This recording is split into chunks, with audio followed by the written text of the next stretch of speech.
Assalamualaikum warahmatullahi wabarakatuh. Saya Risa Effendita Rustam, Ketua Panitia 43 tahun diaktifkannya kembali Pasar Modal Indonesia, mengucapkan selamat datang kepada Direksi Perusahaan Tercatat, seluruh tamu undangan dan peserta yang telah hadir di hari kedua rangkaian kegiatan Public Expose Live 2020. Di hari kedua ini akan ada 12 perusahaan tercatat yang akan memaparkan hal-hal yang terkini mengenai perusahaan mereka. Public Expose Live 2020 ini merupakan momen yang sangat tepat bagi para investor untuk mengetahui kondisi keuangan dan rencana perusahaan tercatat ke depannya. Semoga kemudahan mengakses informasi terkini oleh masyarakat luas mengenai kinerja perusahaan tercatat dapat semakin meningkatkan kepercayaan masyarakat terhadap investasi di pasar modal Indonesia yang pada akhirnya diharapkan dapat meningkatkan likuiditas pasar dan jumlah investor. Demikian kami sampaikan. Akhir kata, saya mengucapkan selamat mengikuti acara Public Expose Live 2020. Semoga dapat menjadi tambahan informasi untuk menentukan arah investasi Bapak Ibu para investor ke depannya. Terima kasih. Wassalamualaikum warahmatullahi wabarakatuh.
Amidst the 260 million Indonesians, the role of vehicle as a means of transportation is extremely crucial in supporting the different aspects of life.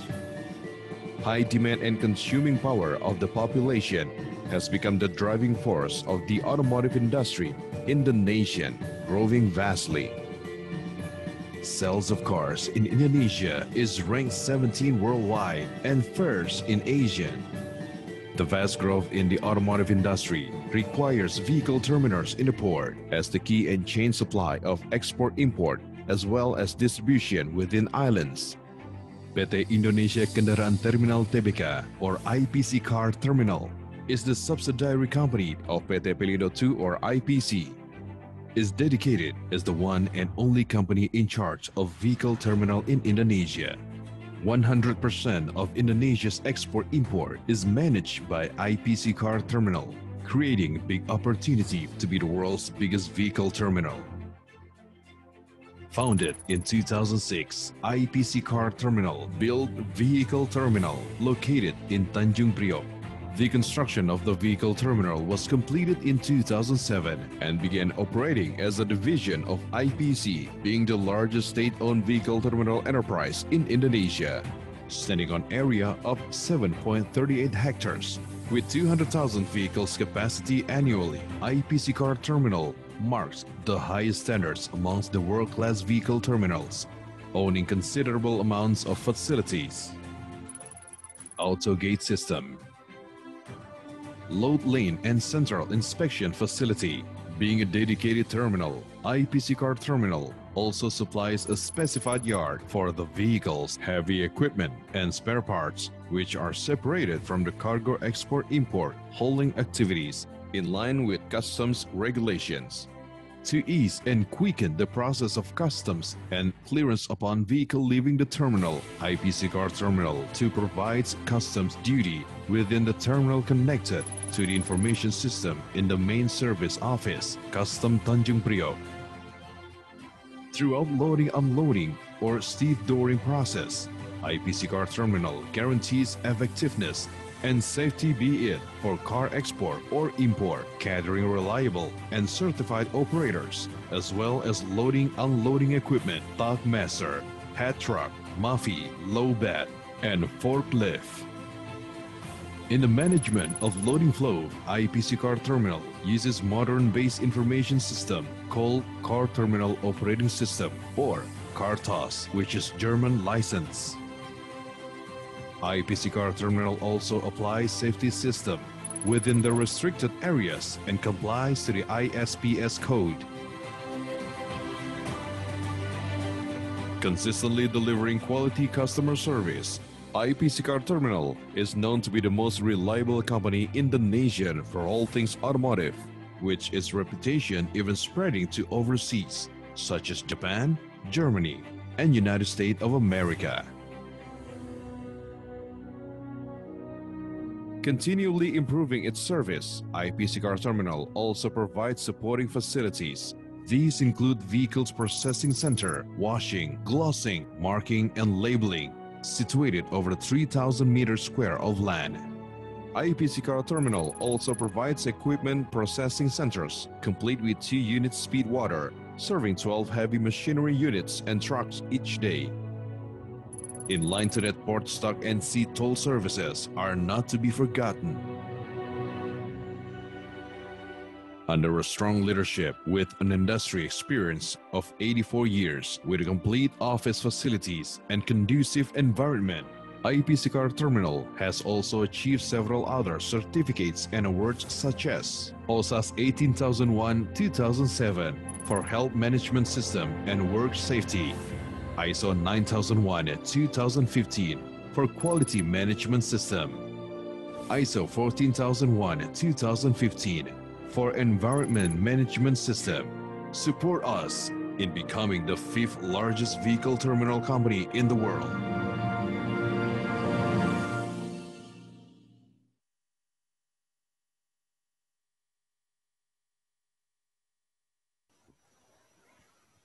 Selamat siang Bapak dan Ibu, salam sejahtera untuk kita semua.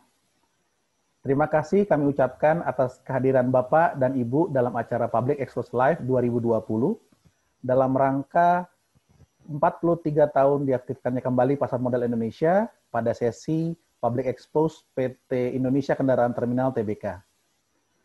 Sebagai informasi, PT Indonesia Kendaraan Terminal Tbk telah tercatat di bursa sejak tanggal 9 Juli 2018 dengan kode perdagangan IPCC yang bergerak di bidang jasa bongkar muat kendaraan dari dan ke kapal, sehingga perseroan masuk dalam sektor infrastruktur. Hadirin yang kami hormati, saat ini telah hadir perwakilan dari perseroan, antara lain Bapak Ari Herianto selaku Direktur Utama, Bapak Arif Isnawan selaku Direktur Komersial dan Pengembangan Bisnis, Ibu Desi Emas Tari Prihatinging Tias selaku Direktur Keuangan dan SDM, Bapak Rio Theodor Nataliano Lase selaku Direktur Operasional dan Teknik, Bapak Sofian Gumlar selaku Corporate Secretary. Serta saya sendiri, Boyuta Galung dari Bursa Efek Indonesia akan memandu sesi paparan publik hari ini. Jika ada pertanyaan, kami persilahkan untuk mengisi kolom Q&A terlebih dahulu, dan pertanyaan akan kami bacakan pada sesi tanya-jawab.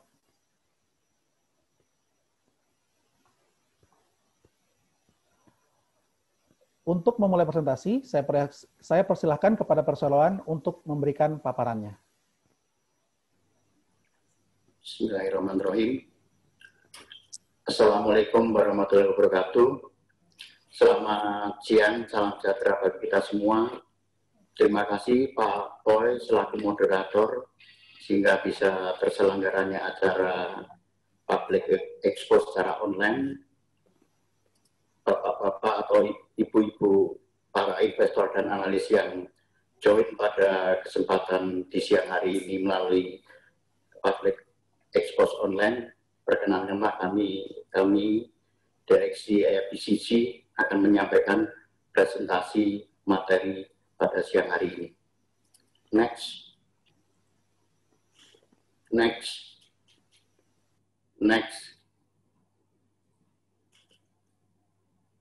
Pada tanggal 4 Agustus 2020 telah terjadi penunjukan Dewan Komisaris baru dan BOD baru pada persiapan, di mana saya akan menyampaikan Komisaris Utama FICC dipegang oleh Pak Yon Irawan. Beliau merupakan Direktur Keuangan dari FICC Holding. Kemudian Bu Diyanti Cahyaningsih. Komisaris berikutnya Bapak Abdurrahim Hasan dan Pak Marta Hadi Sarwono. Sedangkan komposisi dari direksi, perkenankan saya sampaikan, saya sendiri Ari Hendrianto sebagai Direktur Utama, kemudian Direktur Komersial dan Pengembangan Bisnis Pak Arief Isnawan, Direktur Keuangan dan SDM adalah Bu Desi Emastari Prihatining Tias, dan terakhir Direktur Operasi dan Teknik Bapak Rio Lafe. Berikutnya, next. Kami akan memberi gambaran 3 tahun terakhir industri otomotif di Indonesia. Dalam kesempatan ini kami sampaikan bahwa total kendaraan yang diproduksi 3 tahun terakhir di Indonesia mengalami peningkatan yang cukup baik, menurut saya sangat baik. Kemudian penjualan kendaraan sedikit turun, namun demikian komersial kendaraan naik, ekspor mengalami kenaikan yang cukup signifikan di 3 tahun terakhir. Next. Dari kondisi industri 3 tahun terakhir di Matsud, kami bisa highlight di sini bahwa total penjualan kendaraan untuk penumpang itu 3 tahun terakhir mengalami peningkatan yang cukup bagus. Namun di 2019 turun sedikit dibanding tahun sebelumnya. Dampak kepada efisiensi, terutama di sektor pengiriman barang-barang ekspor CBU, mengalami kenaikan dari tahun ke tahun dari sejak 2017 sampai dengan 2019. Demi kalau posisi barang CBU impor relatif tidak ada pergerakan yang signifikan. Di sini mengidentifikasikan bahwa negara Indonesia merupakan negara yang cukup diminati oleh car maker untuk membuat produknya di Indonesia, dan FICC merupakan terminal yang dipakai mereka untuk memindahkan barang dari mesin produksi mereka ke negara lain. Namun demikian di 2020 kami sampaikan terjadi ancaman yang cukup drastis, baik dari sisi produksi maupun penjualan kendaraan dari sektor produsen yang berimbas kepada kita di tahun 2020 mengalami penurunan yang cukup signifikan. Sebagaimana diketahui bahwa FICC ini hadir sebagai penopang atau pensupport industri otomotif yang diproduksi di dalam negeri, kemudian dipindahkan ke luar negeri atau ke domestik di Indonesia.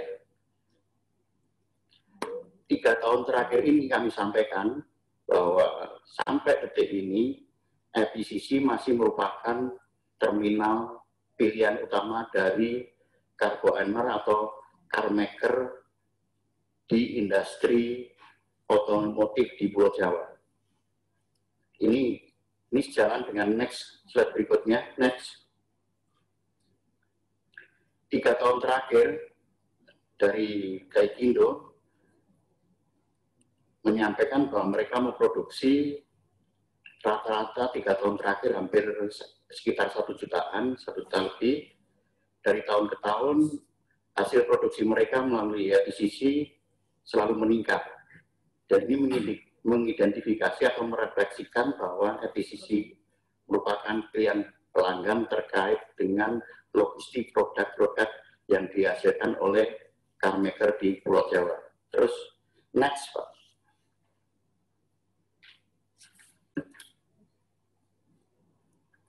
Sementara kalau kita highlight kinerja keuangan 3 tahun terakhir, tahun 2019 dibanding 2018 dari sisi pendapatan terjadi peningkatan yang sangat sedikit, hampir relatif sama, 521 miliar 2018, di tahun 2019 adalah 523 miliar, hanya 2 miliar. Ini terutama terjadi barang CPU-nya naik gratis, namun demikian untuk alat-alat beratnya turun gratis. Sehingga ada cross subsidi dari penurunan alat berat digantikan oleh CPU yang meningkat sangat signifikan. Kemudian dari pendapatan yang relatif hanya mampu dicapai 2 miliar di atas tahun sebelumnya 2018, laba bersih yang direalisir tahun 2019 turun sekitar 35 miliar, di mana 2018 adalah 170 miliar, sedangkan 2019 hanya 135 miliar. Terjadi, kami akui terjadi penurunan laba bersih di tahun 2019. Penyebabnya adalah antara lain yang signifikan di sini adalah pegawai, meskipun telah terjadi pengurangan pegawai dikembalikan di grup FEC, namun demikian tidak menolong cukup banyak terhadap penurunan biaya pegawai. Yang kedua, dengan tadi saya sampaikan bahwa kegiatan produk CPU meningkat gratis, FECC mendapat kepercayaan untuk menghandle barang-barang CPU dari customer yang menyebabkan tambahan biaya kerjasama untuk melayani sektor produk CPU melalui FECC. Kemudian meningkatnya biaya penyusutan akibat ada pembelian aset yang dilaksanakan oleh perseroan di tahun 2019. Next. Ringkasan untuk kinerja FECC semester 1, kami sampaikan di sini bahwa dibanding semester 1 tahun sebelumnya 2020, pendapatan sangat turun gratis dari 228 miliar 2019 semester 1, di semester 1 2020 turun 175 miliar, kurang lebih 53 miliar terjadi penurunan pendapatan. Sehingga laba yang dibukukan pada semester 1 2020 yang tahun sebelumnya 2018 adalah 90,5 miliar di semester 1 tahun 2019, di laba bersih semester 1 2020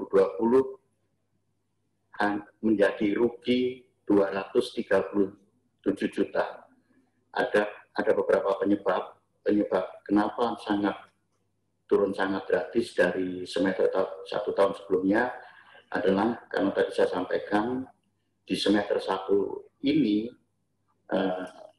mungkin tidak hanya sektor industri otomotif, hampir semua sektor yang terkait dengan konsumsi masyarakat itu mengalami penurunan. Kami melihat bahwa untuk sektor otomotif ini sangat terpengaruh sekali, sangat berdampak sekali terhadap kegiatan yang ada FICC akibat pandemi COVID yang berlangsung beberapa bulan terakhir ini. Selain dari sisi pendapatan yang menurun akibat pandemi COVID, produk jadi turun, produk dari produsen turun, daya beli konsumen terhadap produk mobil turun, baik di dalam maupun di luar negeri, menyebabkan kegiatan di FICC juga langsung berdampak turun. Selain dari pendapatan, di tahun 2020 ini kita diharuskan menerapkan PSAK 73, nanti akan ditambahkan penjelasan oleh Bu Desi dampak dari penerapan PSAK 73 itu seperti apa, di mana pada saat merencanakan kegiatan di 2020 terkait biaya PSAK belum direncanakan pada saat itu. Selain itu, dengan berdampaknya kegiatan tersebut, kegiatan pendapatan kegiatan terminal menurun, menyebabkan hasil akhir dari laba bersih yang dicapai di semester 1 rugi 237 miliar dibanding tahun sebelumnya FICC bisa mencapai 90 miliar. Ini kami sampaikan cukup memprihatinkan bagi kami semua. Next.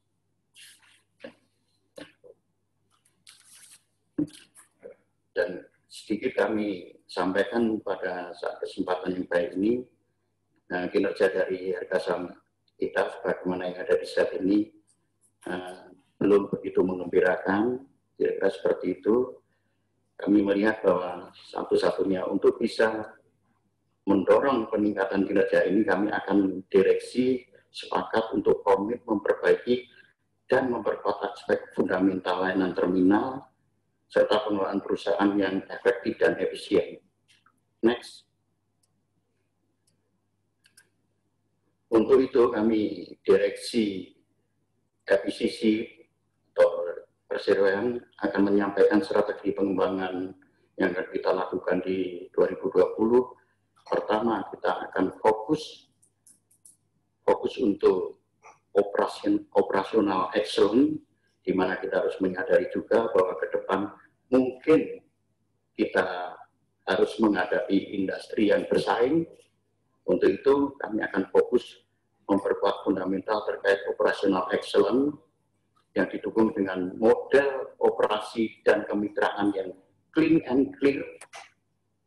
Artinya layanan terminal adalah tepat, akurat, dapat dipertanggungjawabkan, kira-kira seperti itu kepada customer, dengan di backup atau didukung oleh disupport dengan sistem ICT yang prima dan organisasi yang berbasis planning dan kontrol. Ini salah satu untuk mengefisienkan kegiatan terminal sehingga operasi yang dilaksanakan oleh terminal bisa lebih prima dan luar biasa di masa depan.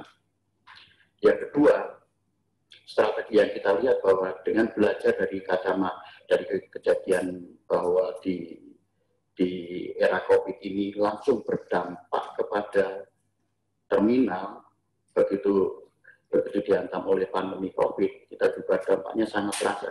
Kegiatan turun gratis, sementara fixed cost juga tetap harus dibayar.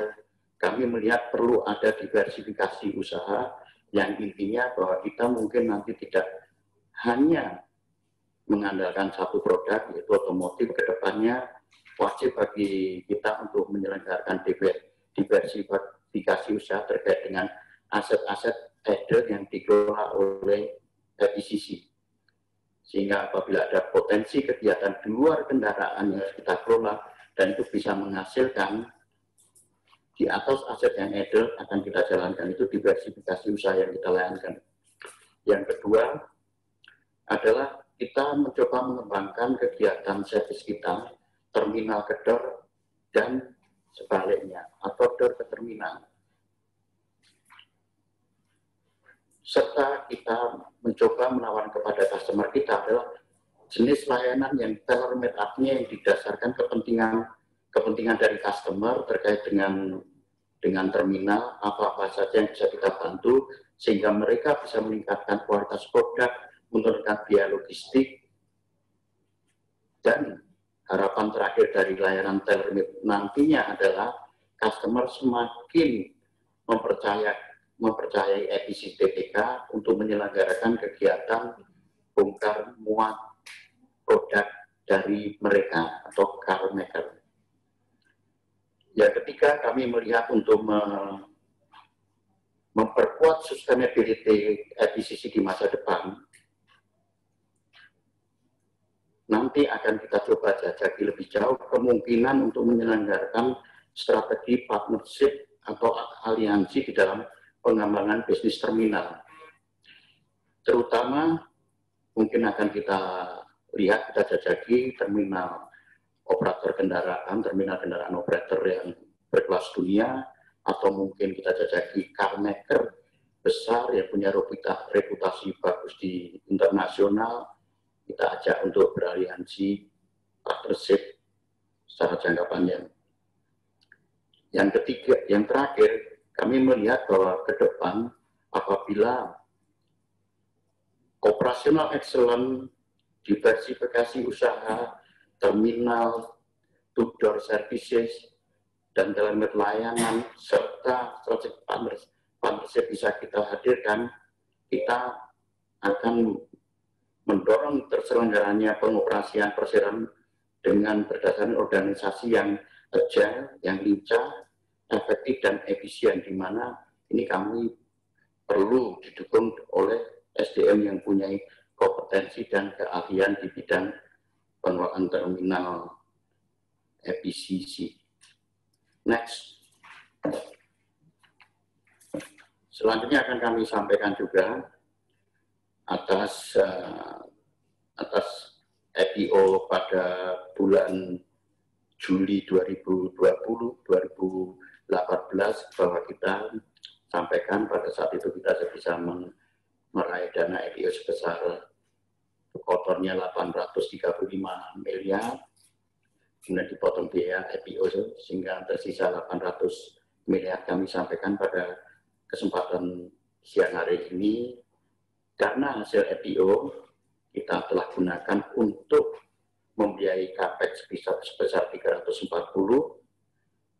membiayai working capital sebesar 10 miliar, membiayai rental, biaya rental yang dibayar di muka sekitar 320 miliar, di mana nanti kalau diperlukan masalah capex apa saja yang sudah direalisir, nanti Direktur Operasi dan Teknik akan memberi tambahan apabila diperlukan.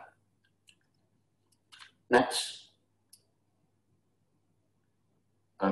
Posisi pemegang saham dari EPCC berdasarkan data yang kami dapatkan per Juni 2020 sekitar 3.936 adalah pemegang saham individu, di mana sekitar 98%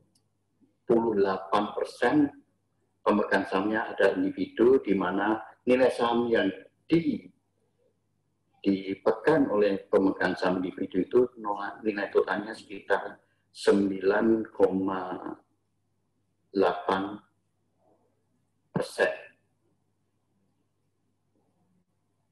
Next. Saya kira itu yang bisa kami sampaikan, dan dalam kesempatan yang baik ini, apabila ada pertanyaan, sebisa mungkin kita akan menjawab. Waktu saya kembalikan kepada Bapak Moderator, Pak Boy. Silakan Pak Boy.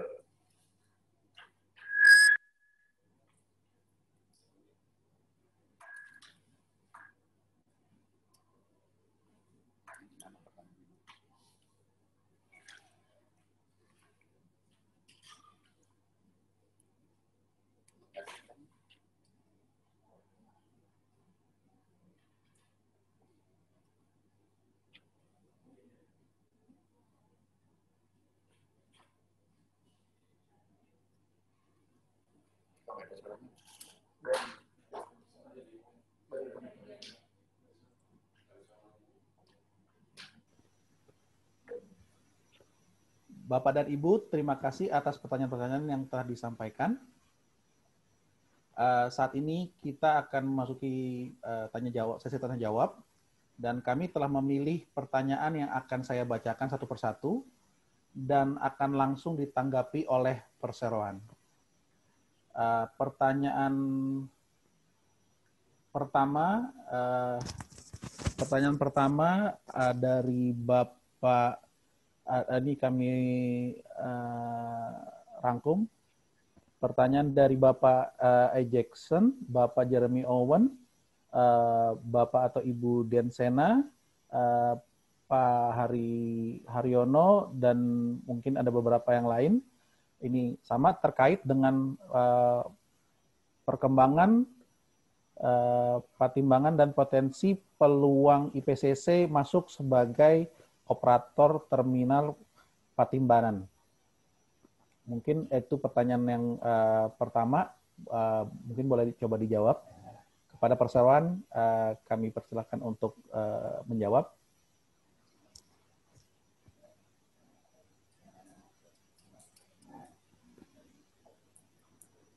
Terima kasih Pak Boy. Mungkin biar saya coba ulangin. Pertanyaan adalah mengenai perseroan apakah akan berpartisipasi pada lelang operator Patimban dan bagaimana peluang memenangi lelang operator tersebut. Apakah langkah dari manajemen baru untuk mengangkat kinerja dan memulihkan harga saham? Benar, Pak. Ya, itu Pak. Benar yang itu ya? Benar, Pak. Ya. Memang Pak, mengenai Patimban ini posisinya kami melihat memang kalau kita bicara target mengenai produk ekspor atau tujuan nasional terhadap produksi ekspor mobil di Indonesia yang punya ambisi sampai 1 juta di tahun mendatang di 2024, kira-kira seperti itu. Sebetulnya kehadiran Patimban ini boleh kami katakan sebagai pelengkap atau sebagai pintu memperkuat daya saing produk ekspor mobil yang dihasilkan oleh manufaktur di Indonesia. Jadi mungkin akan kami sampaikan satu mengenai Patimban ini ke depan kami lihat ini bisa menjadi suatu hal yang bagus untuk negara. Apabila memang ada ambisi dari produsen mobil di 2024 itu 1 juta produksi ekspornya 1 juta, ini merupakan suatu hal yang baik bagi Patimban itu sendiri, juga baik bagi FICC karena masing-masing sudah punya market share masing-masing. Kemudian terhadap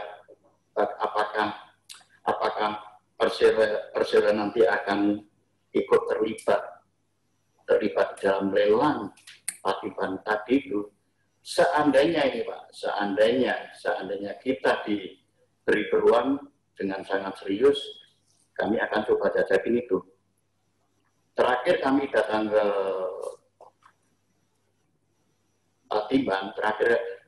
Patimban, memang mereka dengan desain yang ada, dengan ambisi yang ada untuk menghadirkan terminal kendaraan di Indonesia ini, sepanjang sejalan dengan ambisi dari produsen mobil di Indonesia untuk mengekspor 1 juta, ini merupakan pelengkap bagi industri mobil di Indonesia untuk diekspor atau dijual ke luar negeri.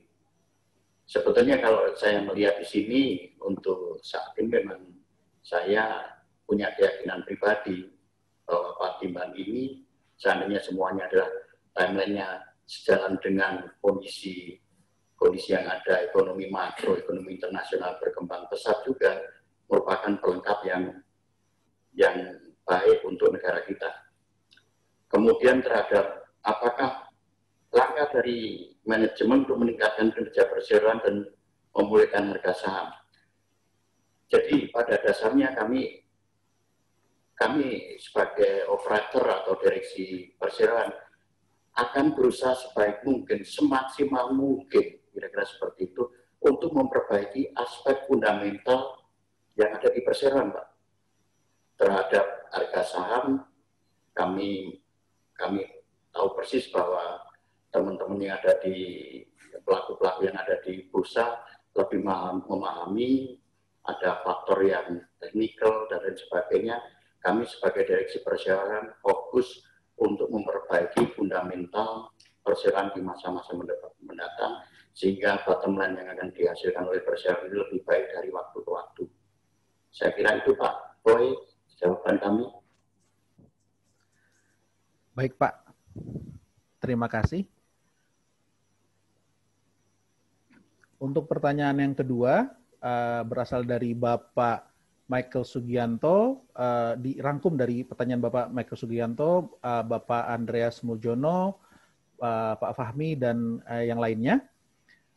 Pertanyaan yang kedua ini terkait dengan perkembangan kinerja operasional di masa pandemi, prospek usaha, perkiraan kinerja keuangan dan operasional ke depannya, serta langkah optimalisasi harga saham. Ini terkait dengan perkembangan operasional di masa pandemi sih Pak. Terima kasih Pak Boy.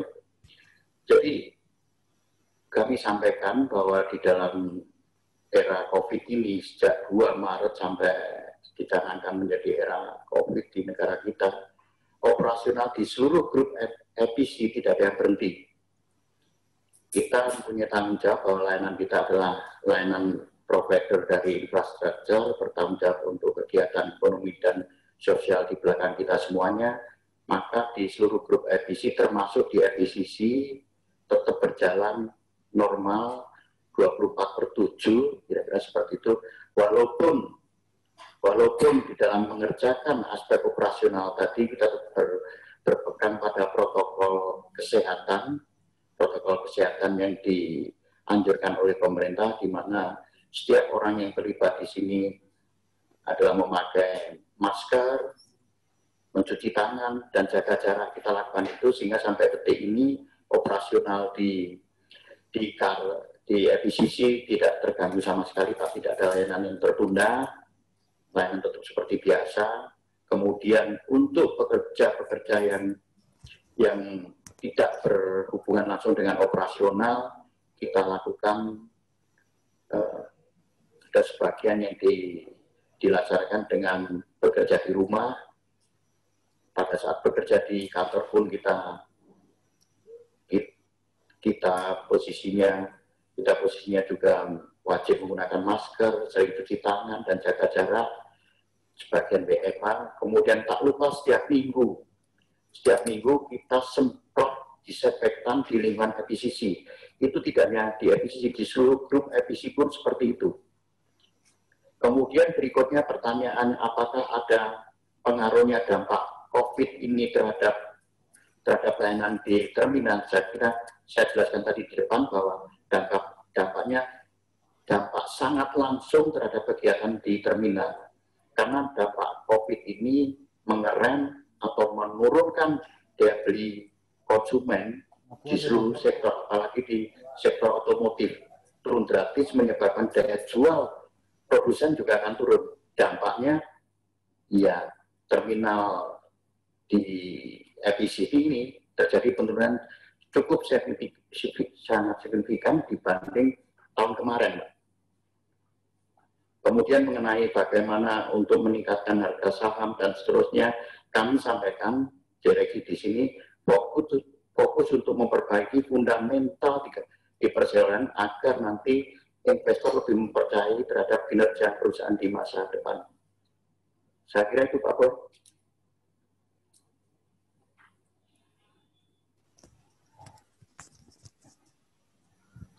Baik Pak, terima kasih.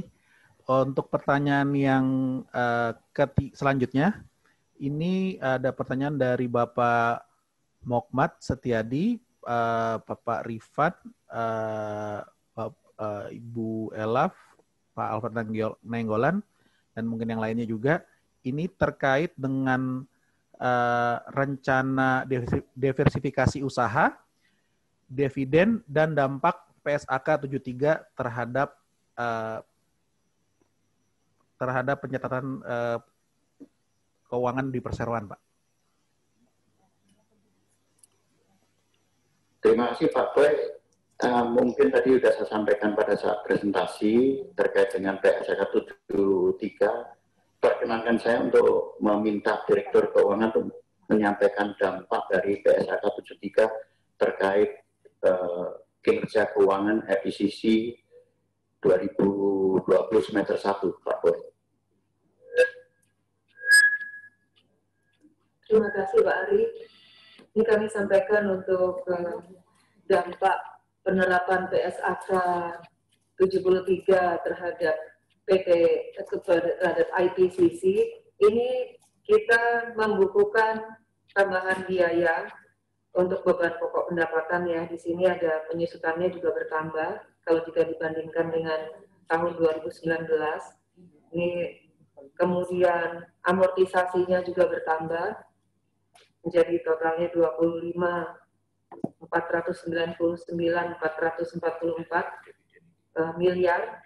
Kemudian juga di sini adanya tambahan beban keuangan atas bunga atas liabilitas sewa. Di sini juga besar, sekitar 20.366.586 juta. Dan di situ untuk dampaknya di sini yang kita tidak bisa kendalikan di sini, bahwa itu kita harus mengakui biaya-biaya tersebut untuk sampai dengan semester 1. Itu mungkin bisa saya sampaikan. Terima kasih. Mungkin ada tambahan Pak Ari. Jadi, saya kira cukup Bu Desi hanya sedikit menambahkan bahwa dengan dampak PSAK 73 ini, meskipun pembebanannya lebih mahal dibanding tanpa PSAK 73, namun itu memperkuat cash flow yang ada di FICC. Kemudian yang terkait pertanyaan dividen payout ratio ya Pak Boy ya. Terkait diversifikasi usaha dan dividen Pak, kebijakan dividen sepertinya. Dividen pada dasarnya gini Pak, saya melihat bahwa dulu kan pernah mungkin ada janji atau mungkin pada saat sebelum IPO itu kan minimal kalau nggak salah 30%. Kita harapkan ke depan juga di atas itu Pak, pokoknya di atas minimal tadi itu yang akan kita perjuangkan. Akan kita perjuangkan untuk dibagikan kepada investor. Kemudian pertanyaan lagi apa? Diversifikasi usaha. Ya. Diversifikasi usaha. Tadi saya sampaikan bahwa strategi 2020 ini saya sampaikan kita mengaca pada pengalaman COVID ini, dampaknya sangat langsung Pak, karena kita hanya satu produk otomotifnya kena masalah, daya beli konsumen dalam negeri maupun luar negeri turun gratis, produsen turun gratis juga daya jualnya. Karena hanya kita mengandalkan satu produk, kegiatan bongkar muat tadi menyebabkan ya sudah nasib kita sangat tergantung untuk perbaikan di sektor otomotif tadi. Seperti itu yang terjadi di FICC. Nah, ke depan kami melihat ada beberapa aset yang ada di kita yang belum optimal penggunaannya, pemanfaatannya. Jadi kita akan pakai strategi atas aset yang idle tadi itu, diversifikasi usaha. Sebagai contoh diversifikasi usaha, mungkin ada aset kita atau hasil dari pengelolaan aset kita itu identifikasi, aset nganggur, lokasi bagus, tapi nggak bisa dipakai untuk bongkar muat kendaraan. Tidak mungkin kita diamkan. Itu akan kita coba cari partner, cari mitra yang bisa memberdayakan aset tadi. Apakah untuk layanan short base atau bisa untuk layanan menopang kegiatan peti kemas terhadap aset yang ada di kita, atau mungkin bisa kita gunakan sementara sambil nanti ada bisnis inti atau bisnis core-nya FICC muncul, kendaraan selama belum ada kita manfaatkan untuk layanan kargo, non kendaraan maupun non peti kemas, apapun yang bisa kita lakukan untuk mengoptimalkan aset tadi. Diversifikasi usaha yang saya maksud seperti itu Pak. terhadap pelayanan, terhadap aset yang belum optimal. Kalau aset inti kita tetap kita gunakan untuk layanan kendaraan. Saya kira itu Pak Boy. Baik Pak, terima kasih Pak. Ini mungkin akan menjadi pertanyaan terakhir sebelum kita tutup acara ini.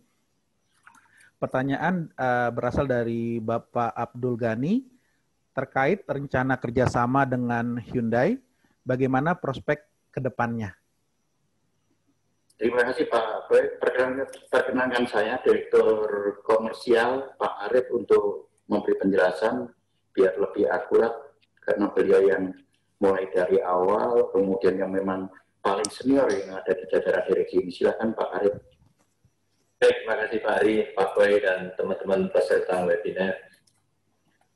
Untuk Hyundai ini seperti kita ketahui bahwa Hyundai sekarang sedang membangun pabrik di Cikarang, di Delta Mas, yang rencana akan mulai berproduksi sekitar tahun 2021. Nah, mulai sekarang kita intens dengan Hyundai, tidak hanya di Hyundai Manufaktur, tapi juga di pelayarannya di Hyundai Glovis, dan juga di perusahaan logistiknya. Jadi kami sudah dapat sekarang ini penunjukan untuk mengerjakan kargo-kargo dari Hyundai, yang sekarang sudah mulai kargo import, dimulai dengan mobil-mobil import, di mana kami sudah mengerjakan kegiatan bongkar muat tersebut untuk kargo-kargo dari Hyundai. Dan kemudian yang ke depan nanti tahun 2021 kita berharap juga seluruh kargo atau seluruh mobil dari pabrikan Hyundai yang akan diekspor ataupun yang akan dikirim antar pulau di Indonesia di dalam negeri, kita bisa lakukan semuanya. Karena dari awal kita sekarang sudah intens, kita dengan Hyundai Manufacturer, dengan Hyundai pelayarannya, dan dengan Hyundai logistiknya, dan sudah mulai kita dapat pekerjaan dari Hyundai. Mungkin itu Pak Boy, barangkali Pak Ari ada tambahan, silakan. Terima kasih Pak Arif. Mungkin biar lebih Abdul, kami mohon izin untuk Pak Rio selaku Direktur Operasi dan Teknik untuk menyampaikan tambahan pengelolaan terminal sehingga bisa menghadirkan layanan terminal yang excellent atau luar biasa di masa depan. Memang kesempatan ini agak sulit Pak Boy, ini adaptasi era baru ini bagi saya juga cukup kesulitan untuk menjalankan rapat karena saya sebetulnya tipe manusia offline bukan online. Saya kira itu saya sampaikan. Silakan Pak Rio. Baik, terima kasih Pak Ari, Pak Boy, dan rekan-rekan investor semua. Jadi dapat kami jelaskan bahwa seperti tadi disampaikan Pak Ari bahwa kegiatan operasional kita itu tidak mengalami hambatan yang berarti. Artinya kita berupaya untuk setiap kegiatan operasional, baik di sisi laut, di sisi lapangan penumpukan maupun di sisi gate, itu semua berjalan dengan lancar. Jadi tidak ada yang idle atau bottleneck di dalam kegiatan operasional.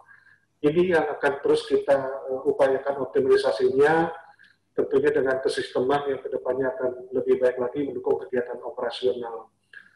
Kemudian koordinasi juga dengan pengguna jasa, khususnya car maker, itu kami upayakan supaya bisa terencana dengan baik. Jadi kita akan mempromosikan ke depan ini kegiatan operasional yang berbasis planning and control untuk setiap aktivitas di kegiatan operasional.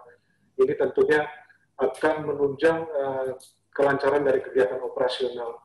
Kemudian dapat kami sampaikan juga untuk rencana pengembangan fasilitas. Ini saatnya memang paling tepat untuk kita tetap kembangkan fasilitas yang ada seperti lapangan penumpukan, di mana kita ada beberapa pekerjaan perbaikan, dan ini tidak akan mengganggu kegiatan operasional, Bapak dan Ibu sekalian. Jadi saatnya memang tepat, sehingga nanti fasilitas kita akan bertambah, dan pada saatnya nanti kargo itu akan kembali kepada volume yang sebelumnya, akan rebound, maka kita sudah memiliki kapasitas yang cukup memadai untuk menampung kelebihan kendaraan tadi. Ditambah lagi kesiapan kita untuk nanti masuknya Hyundai sebagai salah satu customer utama kita akan siap untuk bisa menyediakan fasilitas yang unggul di tahun 2021. Mungkin itu yang dapat kami tambahkan, Pak Ari. Terima Terima kasih Pak Rio. Jadi intinya pada saat kesempatan sebetulnya kalau orang Jawa bilang ini ada, walaupun kita pandemi, ada sisi baiknya. Kita berusaha memanfaatkan sisi baiknya tadi yang dijelaskan oleh Pak Rio, pembenahan internal, termasuk memperbaiki lapangan-lapangan yang ada lubang-lubangnya, yang bergelombang dan seterusnya. Langkah ini kita perbaiki. Kita fokuskan untuk perbaiki sekaligus memperbaiki sistem pada saat situasi sepi seperti ini. Direksi mencanangkan untuk memperbaiki internal layanan terminal, terutama di sisi aset yang dikelola dan sistem yang digunakan. Sekali lagi, walaupun ada masa pandemi, tugas kita adalah memperbaiki fundamental, mendorong fundamental yang ada di kita berkelanjutan sehingga mempunyai daya guna yang ke depan menghasilkan pendapatan dan volume yang lebih baik. Itu canangan dari kita pada saat era pandemi. Layanan tidak boleh berhenti, kita gunakan waktu atau space kosong untuk perbaikan yang diperlukan sehingga nantinya pada saat adaptasi era pandemi ini sudah berlalu, kita siap melayani pertumbuhan kargo di masa depan. Saya kira itu, Pak Boy. Terima kasih. Terima kasih untuk jawaban dari manajemen perseroan. Hadirin yang kami hormati, usai sudah paparan publik yang disampaikan oleh PT Indonesia Kendaraan Terminal Tbk. Kepada para peserta, kami mohon untuk mengisi kuesioner yang terdapat pada kolom chat untuk meningkatkan layanan dan kualitas acara di tahun-tahun berikutnya. Untuk yang telah mengisi kuesioner, akan kami undi untuk mendapatkan door prize.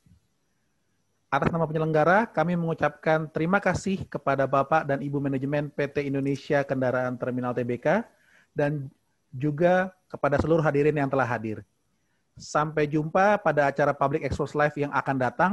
Maju terus pasar modal Indonesia. Terima kasih.